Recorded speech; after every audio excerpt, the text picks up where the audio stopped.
Hello and welcome. Scott Thomas here with Stewardship Matters. I've got Brad Gornto with me, and we're going to talk about tax savvy or smart giving strategies. There's lots of different strategies and a lot of reasons why we're going to tackle this. Do want to mention that last year I did a survey of my clients, and the number one thing they wanted to get more education about was estate planning. And the secondary thing was income tax, and the third was charitable. So I'm combining the charitable tax deductions with the charitable together, and so happy to have Brad here today. Brad is somebody I've known for about a dozen years. He lives in Ormond Beach. Brad, tell us a little bit about yourself. Absolutely, Scott. It's always a pleasure to speak with you, and thank you for the invitation to join you in this great conversation. Yes, I'm a tax attorney, estate planning attorney, do a lot of work in the charitable planning, which really, as you kind of intimated, is part of the estate planning process. It's kind of a combined practice that I have. I've been in lifelong Floridian of 21 years. I love working with families, particularly those that are philanthropic. And blessed to have, it's funny, I got married right after I got my law degree, so about 20 years. My wife and I and 4 beautiful children. I actually grew up in Central Florida, but now I love the beach over here, and I'm not going anywhere anytime soon, but great to be here. Oh, fantastic. So let's talk about the bigger picture just briefly. I love Giving USA gives us some insights. And it's interesting that 69% of all contributions, charitable contributions, come from individuals. And so the second area of giving is private foundations. And also, when you think about giving, another area is bequest. About 9%, when someone passes away, 9% comes from that. And corporations, which a lot of people are surprised, is about 4% of the actual giving. We're talking about in 2021, the Giving USA numbers were $471 billion, which was up significantly over the previous year. So during COVID, there was a lot more money that was given, especially by these foundations. They opened up their pocketbooks. Another great report that's out there is from National Philanthropic Trust. If you'd like to reach out to either one of us, we could provide those for you. They talk about donor advised funds and community foundations and how the giving has been, 20+%, and that giving has gone up significantly, the contributions, a lot of opportunities to look at that. Now we have to look at, well, the government is spending a lot of money.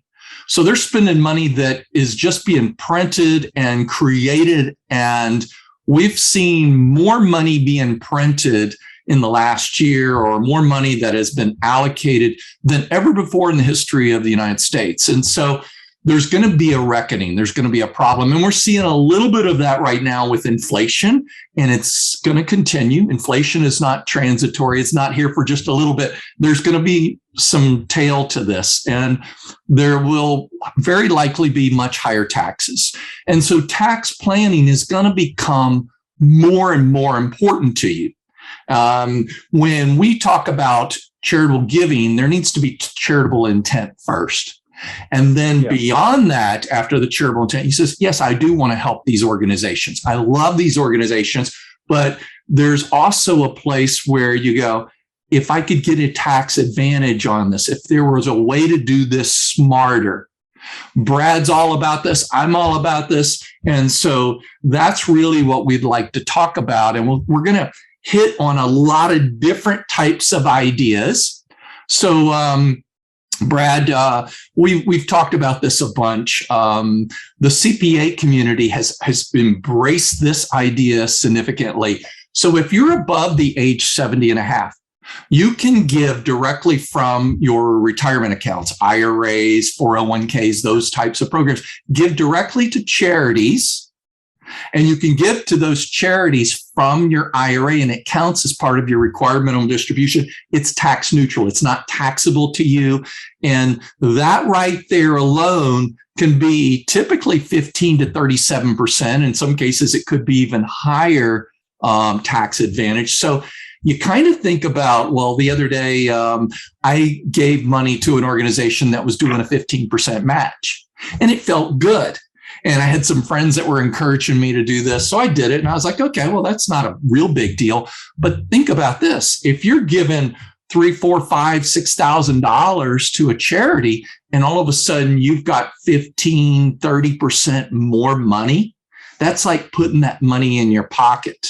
And so CPAs are loving this thing. They are recommending it for all of their clients. All the tax professionals that I'm talking to are doing that. Brad, are you seeing the same thing on the qualified charitable distribution, QCD?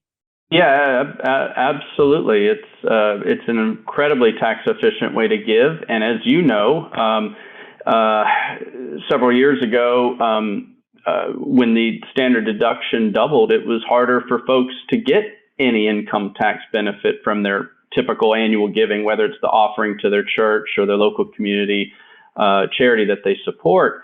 And so why give out of your checking account if you're 70 and a half and pulling out RMDs that you typically don't, maybe you don't even need? Why not give in that tax efficient way through QCDs and keep your AGI down as opposed to going in higher brackets, which I know you know all about. And so, yeah, I'm seeing it a lot with CPAs, and Congress may expand the QCDs to allow people to give into, other vehicles as well, not just outright to public charities. I'm seeing all kinds of that. One of the reasons too is that you don't have to get one of these lawyers involved for that, It is simple. It's absolutely a simple thing. And so while we're talking about giving from your qualified money, meaning taxable money, as you put money in on a pre-tax basis, it's grown tax deferred, it's grown into a big bucket now. And now that big bucket is completely, every dollar you take out of it is taxable.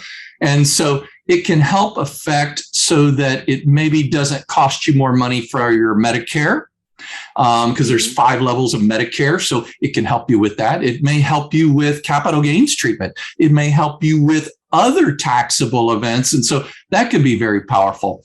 One other thing about qualified dollars is those are oftentimes the very best dollars to leave in the beneficiary clause. And so my estate attorney friends, they love this, because you're sitting there, you're going, okay, well, I'm leaving 10% of my retirement account to my favorite charity. Maybe they're leaving 25%. They look at the overall assets. And if you're leaving dollars in your IRA to your children and grandchildren, realize they will be taxable, and it will exacerbate their tax problem. Whereas if you left it to a charity, there is no tax whatsoever, and you know that it gets there. Oftentimes I find there are people who say, I want to leave some money, and I'm just telling my children, oh, leave my favorite charities, give them a generous gift.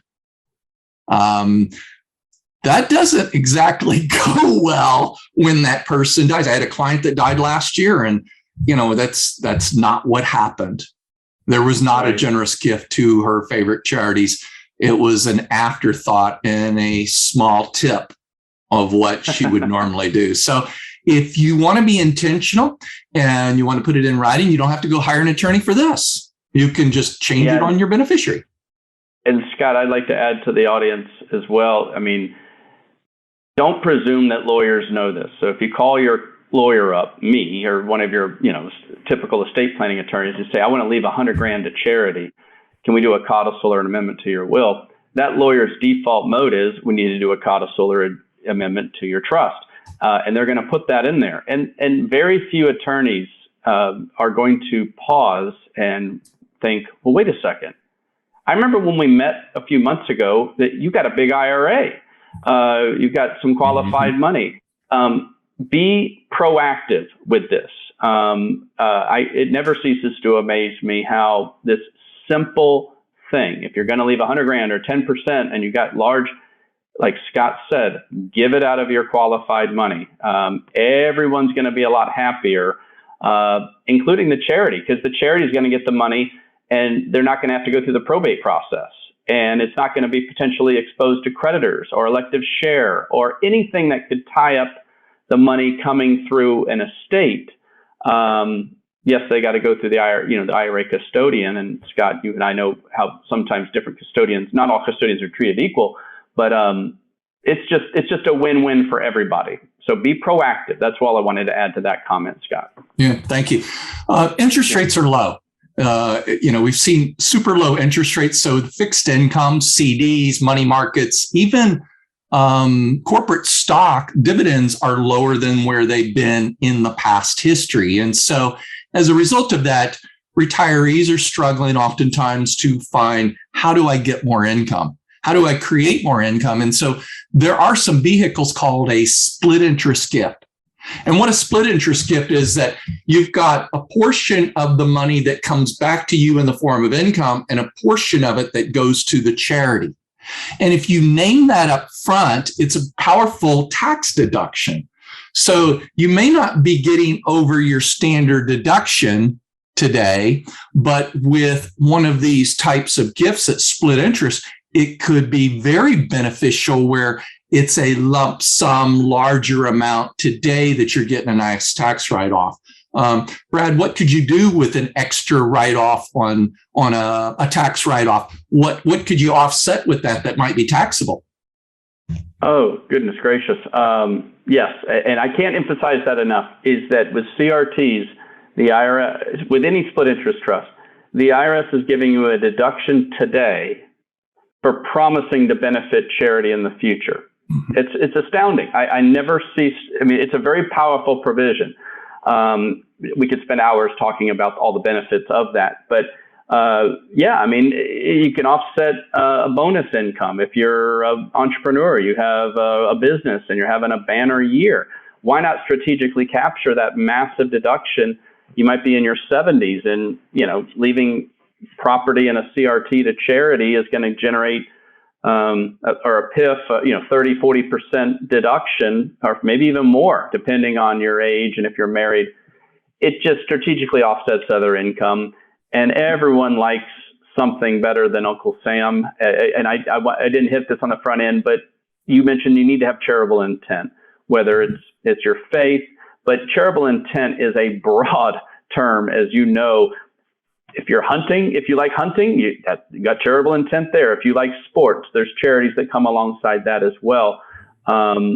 It's a wonderful way to leverage tax dollars to something that is exponentially more important to you and your family. Yeah. One thing that comes to mind for me is converting some IRA to a Roth IRA. Well, that's a taxable event, but if you have this charitable deduction, now you can offset some of that as well. So there are really three major types of split interest gifts. There's a charitable gift annuity, the charitable remainder trust, and the pooled income fund. And they're all different. And don't worry about those terms. But if you'd like to reach out to Brad or myself afterwards and say, hey, I want to talk with you about split interest gifts and which one might fit best for me. We don't want to dig deep into this, but it'd be better to have a one-on-one conversation to see how does it apply to you and your circumstances, because one program is going to give you a much larger deduction. One program is going to give you greater control. One could give you greater certainty and maybe even create dollars today for the charity instead of in the future with some special provisions.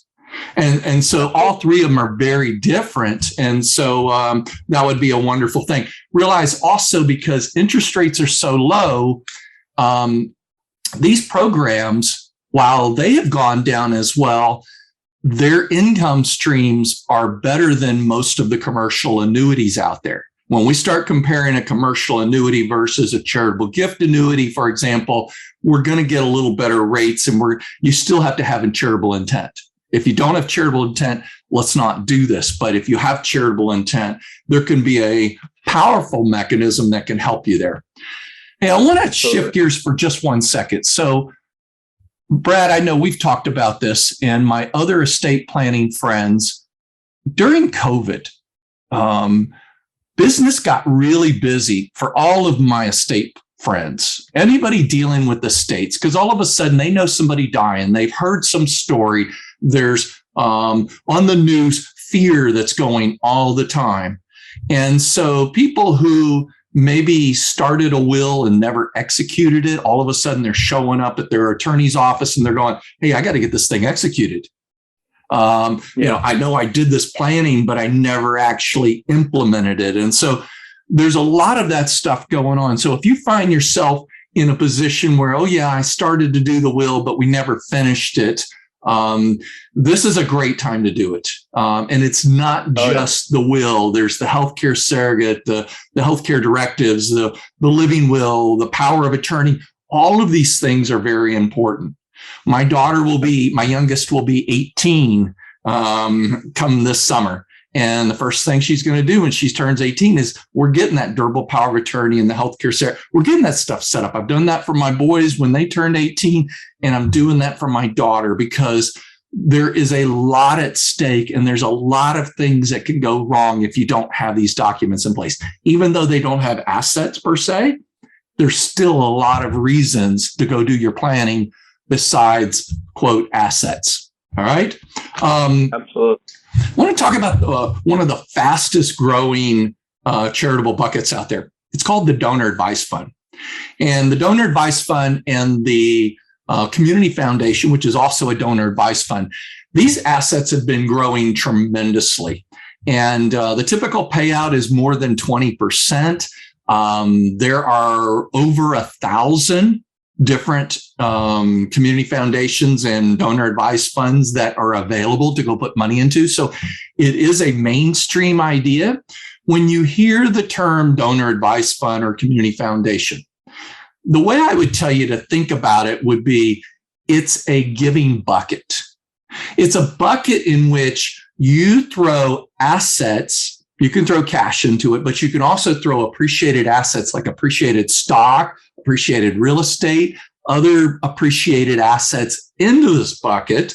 Some assets are better than others and easier to work with.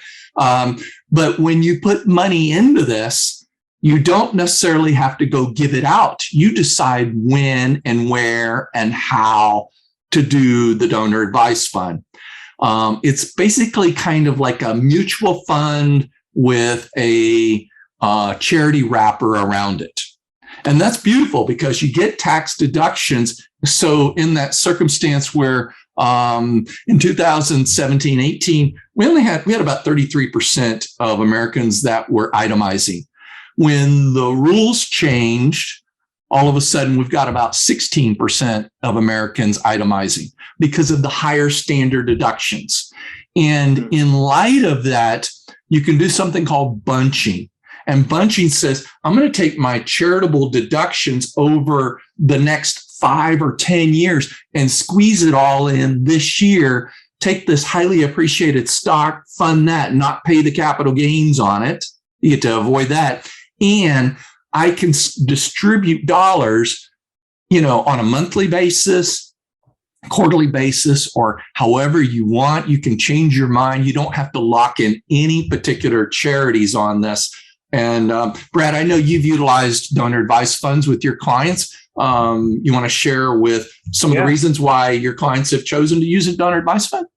Yeah, I mean, the charitable bucket picture is a perfect picture. It is. I'm a lawyer. I mean, I get paid to do complex charitable grant making structures like private foundations, et cetera, et cetera. I shouldn't have a dog in the hunt when it comes to donor advised funds, but I'm a huge advocate of them. And I'd say the majority of my clients do have them.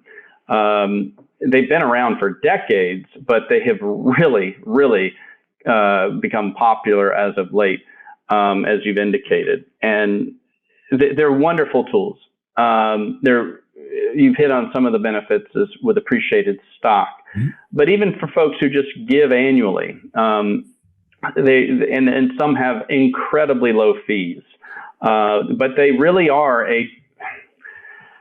I like the term bucket, but a term charitable account, but all they are, you're giving money to a charity that has they sponsor a donor advised fund. And the term means what it means. It's a donor advised fund. It's the charity's money, but you have certain privileges to it. You have the right to grant money out. And that's how it works. You make requests for grants to go out, and you also have investment privileges on that fund.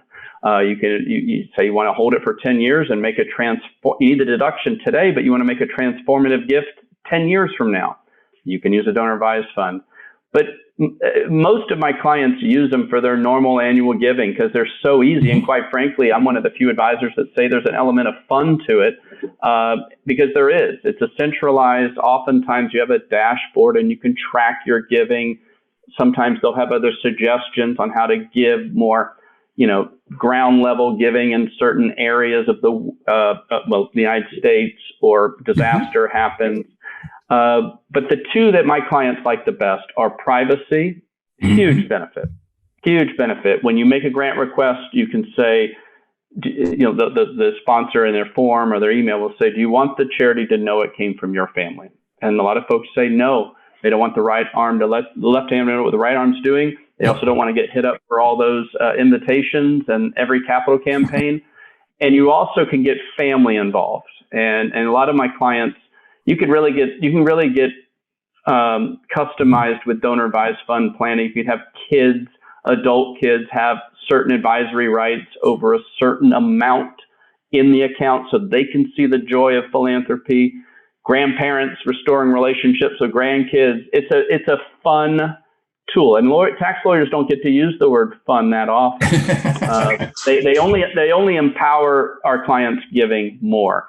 So anyway, I'm a huge proponent of them. There's, like you said, there's also some that are aligned to faith.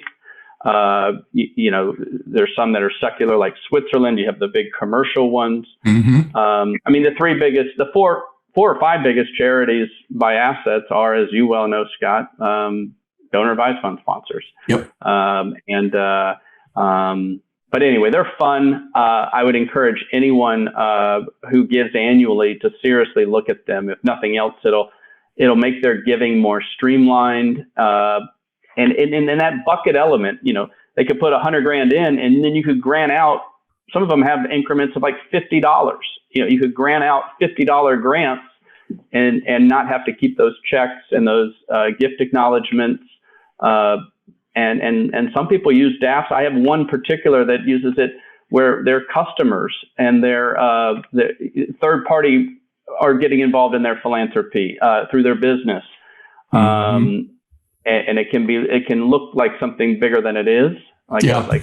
So it can look a lot and smell a lot like a private foundation, which we'll talk about in a minute. But I also want to reiterate a couple of things. The anonymous giving is big. And there are a lot of people that don't want to be bothered. They don't want their mailbox being stuffed with a bunch of things and calls and, get on everybody's list. And that's a big thing. The ease of use. So if you give to 20 or 30 charities in a year, and now you got to go chase down those deductions, and you're trying to I got to call, 5 of these places because I've lost the letter. That's a hassle. But under the donor advice fund, you put the money in, they deal with all of the issues out there. You're not having to deal with that. Now, let me tell you a couple of other things about donor advice funds. The expenses can change a lot from one fund to another. So there are some that are very expensive. Most of the large ones have very favorable fees, and they're very good. The largest ones have really great transparency, meaning they tell you, hey, here's what we're charging, here's what the costs are, here's what the investments are, and what we charge for the investments. There are some that I've found they don't want to tell you anything, and you have to chase it down, and it becomes a little bit wonky when you try to figure out, what am I really paying here? Buyer beware. There can be some really expensive ones, and sometimes they're just not given disclosure. Why do you want that information? Oh, you don't worry about this. Just sign here. No, you want to know, and you want to ask right up front, how much does this cost annually? And, what are the investment expenses? And so while we're on investments, Brad knows this really well. A new version of this. There's a couple of firms that are doing this powerfully. They're doing impact investing. And so you can actually invest into businesses that are doing great things, that are doing wonderful things. You can invest into more of a private holdings, even companies that are going public that are doing good stuff. In fact, there was a wonderful article in Forbes magazine about a company that was going public. Two gentlemen put in $1 million, and within a matter of 5 months, it was worth $150 million after the company went public. And guess what? All of that is in a tax-free environment. They're not taking it out to spend it on themselves, but now they've leveraged and they've gone out and invested into other companies and given significantly in an environment that had zero tax on it. There wasn't taxes on that. All that money was able to grow. And so that's called impact investing. And that is a unique area that's not available inside of most community foundations and donor advisors. Most of them don't do that. But I can tell you the two largest ones I deal with and I work with are fabulous on making those opportunities available for you. Brad, did you have anything else you want to add on the donor advice fund? Yeah, you hit on it, and I'll just condense that very important point you just made into just one sentence for the audience. All donor advice funds are not created equal. They are a broad array, depending on what your needs are. Like you said, the impact investing. Some people just want to channel their annual giving. It depends. I mean, there is a huge menu for donor advised funds. It depends on what you're trying to get out of it. How much convenience you want. Do you want a utilitarian platform? Do you want red carpet treatment where the people drop their hat, or do you want a local community involvement? They're not all created equal, but they're very powerful too. They're like a really good engine in a charitable cause. Your charitable philanthropy. It's just think about it that way. But that's all I wanted to add to that. We could talk about crypto going into them and other. There's a lot of different things that can go in there. Hey, you just had me think about, I was at a conference last year in Colorado Springs, and come to find out a couple of the largest donor advice funds actually consider what's called hate crimes, or they have these lists and they'll say, listen, if you're on this particular group's hate list, and they may not do anything hate-wise, it may be a wonderful organization, but because some very liberal bent organization has created this list of 160 organizations they don't like, then they won't allow you, that donor advice fund won't allow you to actually give to that. I'll give you one example. There's a patriot group that is very pro Second Amendment. And one of the largest donor advice funds says, no, we're not letting you give to any organization that's pro Second Amendment. And that's part of their overall way of things that they do. And so you kind of want to know that. On the opposite side is, you may say you want to give to something like a Planned Parenthood, for example. Somebody may want to do that, but they might go into, let's say, a Christian-oriented donor advice fund that says, no, we don't want to give to Planned Parenthood. That may be one of the things they don't want to do. So there are values within some of these organizations that say, we don't want to let you give to this particular organization because they're doing something. Yeah, I've seen that a couple of times with my clients. And of course, you can switch donor advised funds, and we can spend a lot of time on that. But it is really, at the essence, what you're doing is you have advisory privileges on that fund, and you're asking that charity where you already donated the money to the DAP to make grant requests. So if the recipient charity does not align with their board, they have to report the gifts that they make. And that's where the road meets the road. They don't want that, pro-conservative Second Amendment, millions of dollars given to them if their board has very liberal bent policies and initiatives that are important to them. So with donor advice funds, they vary a lot.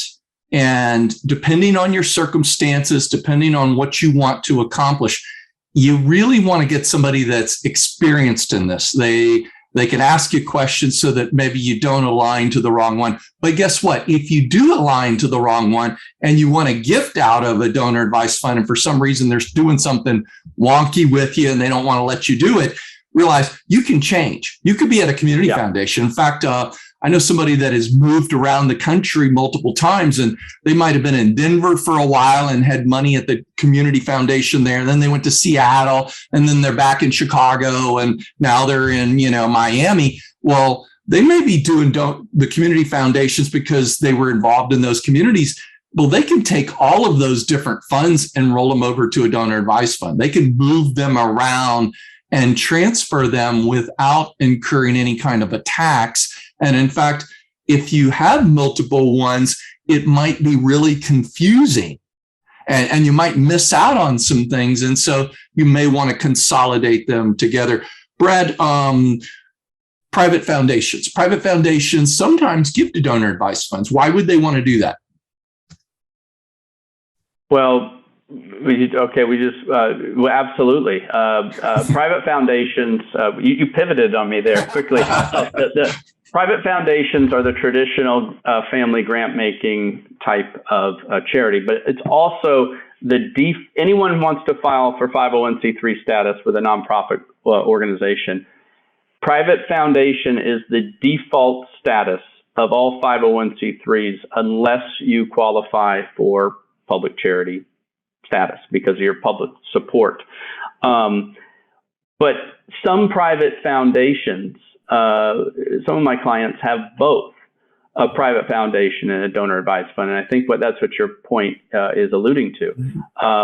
Some people have, I tell people, if you want unfettered control, and a lot of my clients do, you don't care about the annual administration costs, which private foundations are extensive. We can get to that in a second. If you don't, I have conversations with the folks about this point all the time. It's a private foundation, but your activity is anything but private. So, in 5 seconds, anyone can go find out who a private foundation is giving to, who a private foundation employs, who's getting paid what, and that shocks a lot of people, particularly those who want to go quote off the grid, and so there's a private is public, and yet a donor advised fund, which is a public charity, is private. Isn't that? Yeah, up is down. Up is down. It's just like our government to set it up that way. It's private in the sense that it's privately controlled. And so a lot of my clients will like to have family employees. They'll have fundraisers. They'll want to travel and run those expenses through a private foundation. You can't do that with a DAF. So some of my clients have both, and a lot of big public figures have both. The face of the operation, the family is running through a private foundation, but people give and they grant through a donor advised fund that has the identical name or a similar name. And, we could get really in the weeds on how, sometimes donor advised fund cannot give to a private foundation, but a private foundation can give to a donor advised fund, as you said earlier. But it just depends. It just depends on what the client's needs are. It's rare I'll set up, I'm on the low end because I specialize in this area. Some people say don't even think about a private foundation if you're willing to fund it with $1 million or more. I've done them for less, much less, depending on the budget and the expectations. They may start low and grow into an incredible operation, and sometimes they'll get public charity status because people come alongside. But there are some key, we can get into this in more detail, maybe a follow-up talk, but there's some really cool planning there, but that can be done with having both of them at the same time. Scott, I hope that answers your question. I could keep going, but did you want to put a end on that, or did I miss, there was maybe a particular point or example you wanted to bring up? Yeah, primarily the private foundation is more expensive. It does provide a lot more control, a lot of things that you just can't do. There can even be circumstances in the private foundation where you can name an individual. You cannot name an individual, right? Or you can't pay a family member out of a donor advised fund. Donor advised funds just aren't able to do that stuff. Has to be a qualified charity. The other thing, and private foundation has to pay out 5% each year in grant money. And I know you know that, but I didn't want the audience not. And there is a tiny tax. I don't file their returns, but there is a tiny tax on the. It's like 1.45% of the portion that was supposed to be done, and there's some technicalities to that. So let's move it on. So back to the Giving USA, when it said 9% of giving in 2021 was actually in bequest. I mean, somebody died. They named charities as a beneficiary, or the estate or whatever decided to give monies under that circumstance. That's a huge opportunity for charities. And it's actually a wonderful opportunity. And which assets you give, again, matter a lot. So giving from qualified monies, had someone the other day, they had IRA, big IRA, and a moderate Roth IRA. And so we told them, do not give any of this Roth IRA to your charities. You want to give that to your children because it's 100% tax-free, whereas the IRA would be taxable. And so they could give some of that. So they upped it more than 10% to make up for the blend of the two. And so there's lots of different things for people who are charitably inclined. You want to make a difference. Maybe you want a lifetime income. Going back to that charitable gift annuity, the split interest gifts, think of that like a money tree. You're pulling money off the tree every month. It's giving you an income stream, and then you're getting a tax deduction that's special. There's a lot of reasons that fall in between that. On the income tax deduction, did you want to say something else about that? Yeah, just really quick, because and a lot of folks do this when it comes to bequests and it comes to leaving a slice of their pie in an IRA. A lot of people say, well, Scott, I'm not ready. I don't know which charities. Yep. What I was going to say is oftentimes you'll use a donor advised fund to plug in there to help facilitate or grease the wheels, so to speak, with respect to a bequest. People say, well, if I change my mind, I got to call the lawyer again. I got to go to the IRA. No, you can do it all within the DAF. So since we were talking about DAFs and you pivoted to bequests, I thought very often. It's absolutely perfect. I have a client of mine who doesn't have any children, never been married, doesn't really have any family. And so we've done split interest gift. We've done a couple of different DAFs. And in fact, one of the DAFs is set up so that on her DAF, we're actually going to funnel everything. IRAs and everything is flowing into the DAF. And then we're going to look back over the prior 2 years, what types of organizations she gave to, and then that's what's going to be coming out of the DAF. And so I'm actually responsible for the person to make sure that that aligns. And so over a 24-month period, monies will flow out to those types of charities. And she trusts me implicitly as I do research and converse with her about the stewardship of those things that plays out over a 2-year period. And I'll add to that. I've had a couple clients die, and we're in that phase now where I'm not serving, but they've named 2 or 3 of their children to be successor advisors on that account. And you want to talk about making your children have a greater presence in the community. One particular child was having trouble, he's in his 50s, having trouble holding a job or just getting involved in the community. He's now an advisor. We split the DAF into 3 different buckets, and each child is a successor advisor on that DAF. And he's in charge of granting out, I think there's like $500,000 in there. And so literally, he's seeing the benefit of that philanthropy. I think we earmarked like 20% to go to the charities that she loved, but she wanted him to kind of get the philanthropy bug, to get that joy of giving and purpose in life and love. I mean, that's life changing. Yeah, I've heard wonderful stories about that. In the community. So there's a lot of flexibility, and it's easy to update those advisor agreements with the DAF sponsor as circumstances change, as you already alluded to. Yeah. So one of the reasons I asked Brad to be on this call today is that he does something called an ICloud, and it is a special type of trust. And you want to get a significant deduction for a gigantic windfall. Let's say that, let's say you're a Major League Baseball player and you're getting a signing bonus for $10 million and you're charitable. That might be the kind of person. It might be you're an attorney and you're going to have a windfall because of a gigantic case, and you normally make $200,000 or $300,000 a year, and all of a sudden you're going to make $3 or $4 or $5 million because of a windfall. It might be a circumstance where you want to convert some IRA to a Roth, and that's going to create ordinary income, and you're looking for, maybe some deduction against that.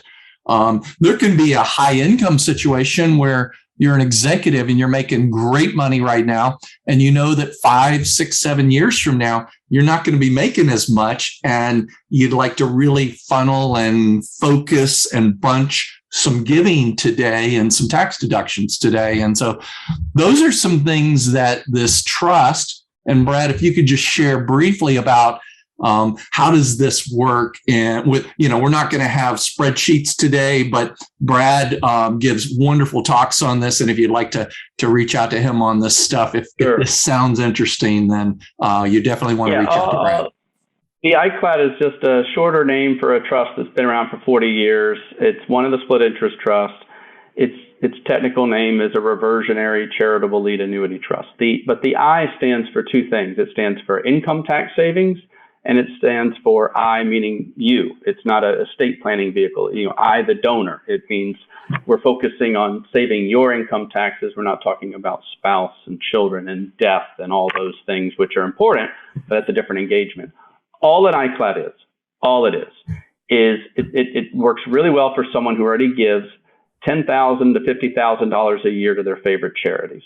And all it does is strategically capture all of the vast majority, vast majority, between 85 to 95% of the tax savings from your future annual gifts to the current year. It's a real subtle distinction between, writing a check or giving $250,000 of appreciated stock to a DAF to bunch, all your annual giving in the future. The huge distinction here is, let's say Scott Thomas does this. He's not writing a check. Let's say we do it for $250,000. That's you gave some very affluent examples, but most of these are funded with under $400,000 of assets. Okay, they're not for the uber wealthy. These are for people that just had not for everybody, but people that had a significant income event and they're already annual givers. So Scott Thomas, all he does is move some of his accounts or his assets or maybe a rental property out of his individual name into a new trust that he controls. And the only purpose of that trust is to facilitate Scott's annual giving for the next 3 years, 5 years, 10 years, 20 years. And why would you do that? Well, because Scott, and his family who likes to give annually, and that's part of their financial plan, is parting with those dollars annually, would like to get the benefit of that deduction in year one. And that's what an iCloud is. All it is some people call it a tax-enhanced offering arrangement or a tax-enhanced pledge arrangement. But it works very well with interest rates being low, which they still are, although the IRS is going to make another announcement later today. And they're ratcheting up, but it's still a very powerful tool. And all it is you're strategically capturing the vast majority of that deduction for annual giving to the year that you need it because of those events that you said, or you're about to retire. That's the end of the analysis. There's no more moving parts to figure out, and it's not a disruptive tool at all. But one thing that comes to mind about the timing of this. So, we talked about bunching earlier, like, okay, you're going to do a Roth IRA and you bunch some multiple years together. Here it's like super bunching. This is bunching on steroids. This is like hyper bunching. And so when we're hyper bunching, you get this deduction up front, significant, especially because interest rates are low. We don't know if tax deductions are even going to be available for charitable contributions 3 years from now, 5 years from now, 10 years from now. So you could essentially give for the next 10 years today a discounted amount. It's not 100%, but it's a very high percentage. And be able to do that and offset ordinary income as opposed to just capital gains, which might be 0, 15, 20%. We're talking about income at 37% oftentimes, plus maybe even a state income tax, right? Correct. And just, I know we're not going to get into numbers, but let me just give a simple example just to illustrate. Let's assume you and your family give 20 grand a year to charity. That's basically less than 2 grand a month, including to your place of worship. If you were to do a 10-year one, that's 20 grand times 10 is $200,000. Mm-hmm. The ICloud would generate a deduction today of $183,000. Wow. For you today. And that will be there to offset the income event that we described. And I didn't mention this, but that aforementioned account, like, let's say you move $250,000 into your new iCloud account, and from it, it's making 20 grand a year. I failed to mention the most important part of it is at the end of the term, whatever that account is worth at the end of the term will come back to you, Scott, in a non-taxable transaction. So it's literally like positioning some assets of yours into a new account from which you're going to be doing what you already were doing. And then if that account has 50 grand in it at the end of the term, you're going to get your 50 grand back. If it has $500,000 in it at the end of the term, you're going to get that back. Wow. That's the reversionary component. And so be happy, we're just scratching the surface right now, but it's a very popular tool right now. And it does save fortunately here in Florida, we don't have to worry about state income taxes, but in other states they do. And I think I read today the Supreme Court kicked down the SALT limitation deductions for states that are so angry that the federal government put a cap of 10 grand on state and local gifts. People in other states need other big deductions, and so it will benefit, the same iCloud will benefit someone in Georgia more than it will benefit someone here in Florida because they're getting both levels of tax savings giving. So it's just another tool in the toolbox. It's not a Swiss Army knife. It doesn't work for everybody, but it is people that need a specific deduction and like to annually give. It's a great tool. Just like everything, Scott, you've been saying. They're all different tools for different situations. Yeah, so we've got a low interest rate environment. We've got looming tax increases because of crazy spending. There is the sunset provision that's happening within the estate tax laws come December 31st, 2025. There are state income tax features that are out there. There are opportunities to turn on an income stream for life or a joint life or can continue to a next life. The RMDs, the required minimum distributions, used to be you could stretch an IRA over a life expectancy, over the beneficiary's life expectancy, which could be 30, 40 years. Now everything is cut down to 10 years. And there is talk currently, there's actually some discussion about forcing people to take equal amounts over the 10 years. There's a talk about that just came out in an article in February. I just saw that one. They haven't sorted that out completely, but it's likely to be required to be paid. It's on the table. It's on the table to be paid out over that 10-year period. There are definitely some planning mechanisms and some intentional giving with engaged advisors that know what they're doing in order to help you figure out what's best for you. It may be that you're really about your grandchildren and you want to do some special things for your grandchildren. And there can be planning that is designed to provide for your grandchildren in a mighty way through charitable gifts and through charitable planning. So if any of these ideas spark or intrigue you, or you want to ask some more questions, realize everybody's a little bit different. There's unique circumstances. Brad, would you give everyone your telephone number, and we'll have on the screen your telephone number and your email address, but let's just audio give that as well. Yeah, absolutely. I'm going to give my law office telephone number, although I do national consulting. Anyone wants to reach me directly, they can dial 386-257-2554. Or you can email me at brad@gorntolaw.com. And if you don't want to try to figure out how to spell my last name, you can just say brad@icloud.net. That's easier. brad@icloud.net. I'm on LinkedIn. I'm out there. I hope the audience we've covered a lot of mountaintops today, but it's a way to add a lot of value to a lot of folks. And Scott, you're doing everyone a great service by bringing this type of information out there. Yeah, so let me give my number, 407-644-9411, scott@stewardshipmatters.net, and realize that what we're talking about today, it's not just about money. It's not just about income. It's not just about tax savings. It's really to allow you to intentionally give, to leverage those gifts, to bring about planning ideas that can also facilitate your extended family, or to be able to provide more benefit to leverage up your gifts to your favorite charities. Thank you for visiting today. Thank you, Brad, for being on here. Hope you guys will reach out to us, and have a great day.